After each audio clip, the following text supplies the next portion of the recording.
Assalamualaikum warahmatullahi wabarakatuh. Alhamdulillahirabbil alamin wa bihi nasta'inu ala umuri dunya waddin. Wassalatu wassalamu ala asrofil anbiya'i wal mursalin wa ala alihi wa sahbihi ajmain amma ba'd. Ucap syukur kita panjatkan kepada Allah Subhanahu wa taala yang telah memberikan nikmat iman dan nikmat duniawi yang terkadang kita kejar sehingga lupa jikalau kita di sini di dunia ini hidup hanya sementara. Serta sholawat serta salam kita haturkan kepada baginda Nabi besar Muhammad SAW, dan semoga kita bisa mendapatkan syafaatnya di yaumul qiyamah. Amin amin Allahumma amin. Kepada sobat-sobat sekalian, kepada Abah Anas selaku Pak dosen pengampu mata kuliah retorika dan hitobah yang saya hormati. Bukan semena-mena kita hidup di dunia hanya untuk mengejar nikmat duniawi, tetapi kita sebagai umat baginda Nabi Muhammad SAW juga harus mengejar nikmat akhirat serta mengamalkan segala ajaran yang menurunkan oleh baginda kita. Sobat-sobat sekalian, terutama untuk kaum hawa, pasti tahu apa itu perbedaan seks dan gender. Seperti yang kita tahu, bagi manusia-manusia yang hidup di dunia ini, terkait kesetaraan gender masih sangat tabu. Di mana kesetaraan gender antara laki-laki dan perempuan, feminis dan maskulin ini masih bervariasi. Tergantung dari kacamata atau pendekatan apa yang ingin digunakan serta dari sudut pandang mana untuk melihat objek kajian tentang hal tersebut. Ada yang melihat bahwa gender bukanlah suatu masalah, bila mana nilai dan derajat perempuan tetap dipahami dengan baik. Nilai-nilai yang terkandung dalam kajian gender juga dipahami tidaklah bertentangan dengan nilai-nilai dan prinsip-prinsip keislaman yang sering kita pelajari. Pokok kajian yang akan dipaparkan ini adalah bagaimana konsep kesetaraan gender dalam perspektif hadis. Dikumpulkan berdasarkan tematik dengan tema besarnya tentang kesetaraan antara perempuan dan laki-laki. Setidaknya ditemukan paling sedikit 3 persoalan, yaitu terkait penciptaan perempuan, tugas serta tanggung jawab suami istri, serta keutamaan laki-laki. Pertama, persoalan penciptaan perempuan. Telah diketahui bahwa perempuan diciptakan pertama kali dari tulang rusuk.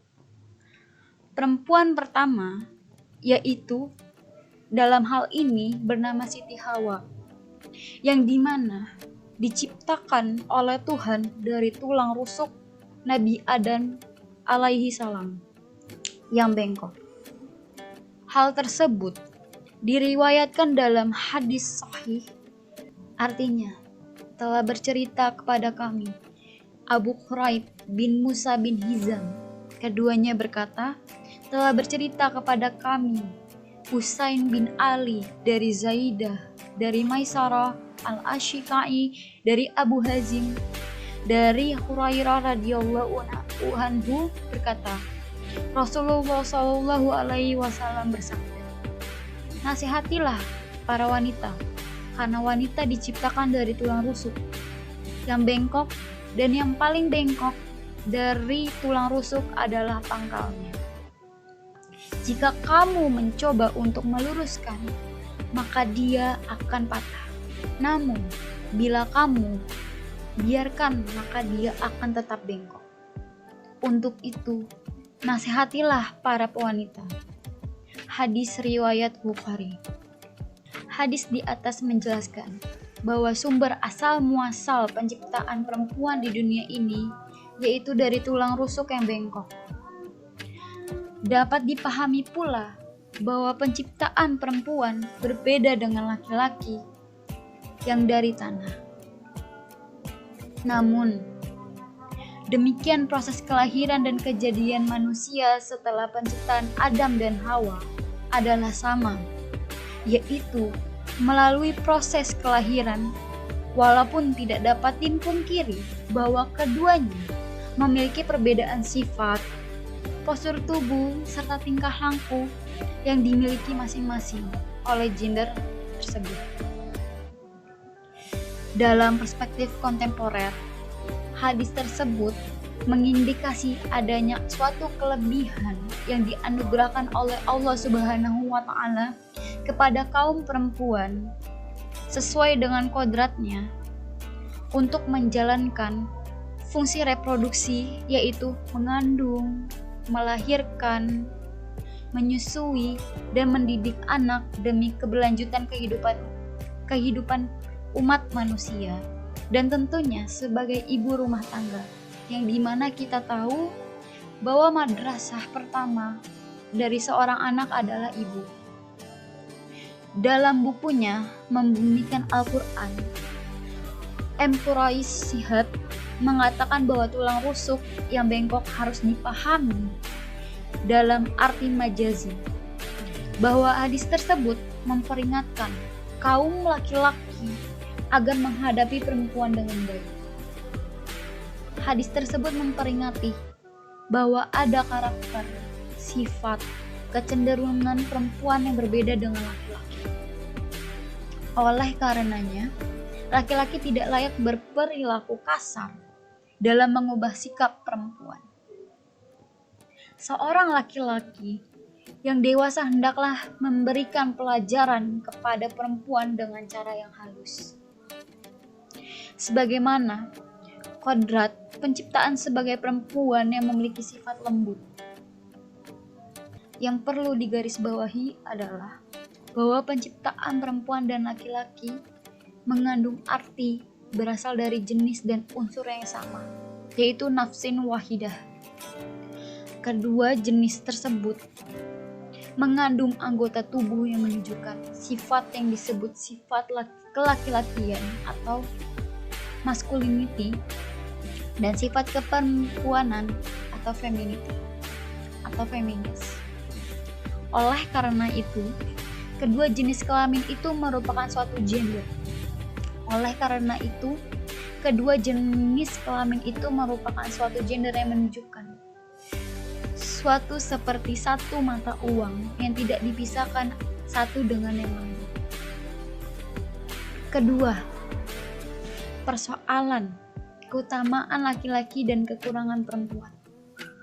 Perihal tentang keutamaan serta kelebihan laki-laki disebutkan dalam hadis sahih, artinya telah menceritakan kepada kami Muhammad bin Rum, telah memberitakan kepada kami Al-Laits bin Sa'ad dari Ibnu Al-Had, dari Abdullah bin Dinar, dari Abdullah bin Umar, dari Rasulullah SAW, bahwa beliau bersabda, "Wahai para wanita, perbanyaklah sedekah dan istighfar.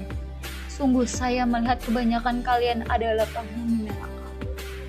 Lalu seorang wanita berbadan gemuk dari mereka bertanya, "Wahai Rasulullah, kenapa kami yang paling banyak masuk ke dalam neraka?"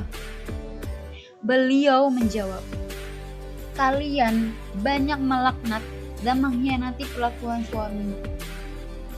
Saya tidak pernah melihat makhluk berakal yang akal dan agamanya kurang selain kalian." Wanita tersebut kembali bertanya, "Wahai Rasulullah, apa yang dimaksud dengan kekurangan akal dan agama?" Beliau menjawab, "Adapun akal kurang disebabkan karena kesaksian dua orang wanita sama dengan kesaksian seorang laki-laki. Ini termasuk dari kekurangan akal. Kalian berdiam, beberapa hati tidak sholat, dan berbuka di bulan Ramadan adalah bukti kurangnya agama kalian." Hadis riwayat Ibnu Majah nomor 3990. perlu diperhatikan bahwasannya hadis tersebut apabila dipahami secara tekstual maka akan menjadi bahaya, sebab meremehkan dan melecehkan kaum perempuan, dan hal itu sangat bertentangan dengan prinsip kesetaraan gender.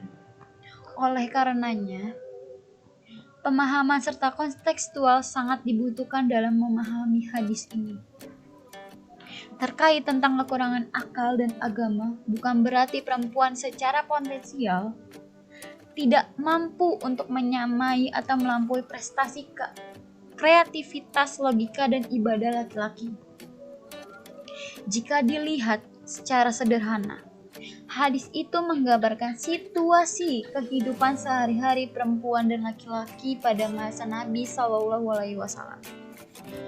Dan pada masa tersebut, laki-laki memperoleh otoritas di bidang persaksian serta diberi porsi 2 di bidang kewarisan, yang dimana perempuan hanya mendapatkan 1 porsi.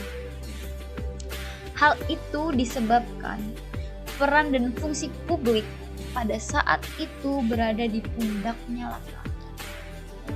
Walaupun demikian, jika kita menggunakan pendekatan fungsional, maka pada tahap prosesif itu, perempuan mendapatkan amalan ibadah yang amat luar biasa. Karena perempuan dalam keadaan lemah, akan tetapi dapat menjalankan amanah dengan penuh kesabaran yang mana laki-laki tidak memilikinya. Dan dalam hal ini, baik laki-laki harus bisa memuliakan, dan janganlah kamu sesekali menghakimi ataupun menuntut perempuan dalam segala hal. Dan hendaknya kamu juga memberi dan memahami serta mendukung dalam kacamata perempuan. Kita sebagai kaum Hawa juga harus memperjuangkan kesetaraan yang memang harus diperjuangkan di era modern dan emansipasi wanita ini. Mohon maaf jikalau ada tutur kata yang menyinggung maupun salah dalam pengucapan. Saya, Riani, hanya seorang awam yang ingin sharing sedikit ilmu yang saya dapat mengenai kesetaraan gender ini antara kaum Adam dan kaum Hawa, tentang feminis dan maskulin. Terima kasih sudah mau menonton dan mendengarkan. Buang yang jelek dan ambil yang baiknya. Wabillahi taufiq wal hidayah. Wassalamualaikum warahmatullahi wabarakatuh.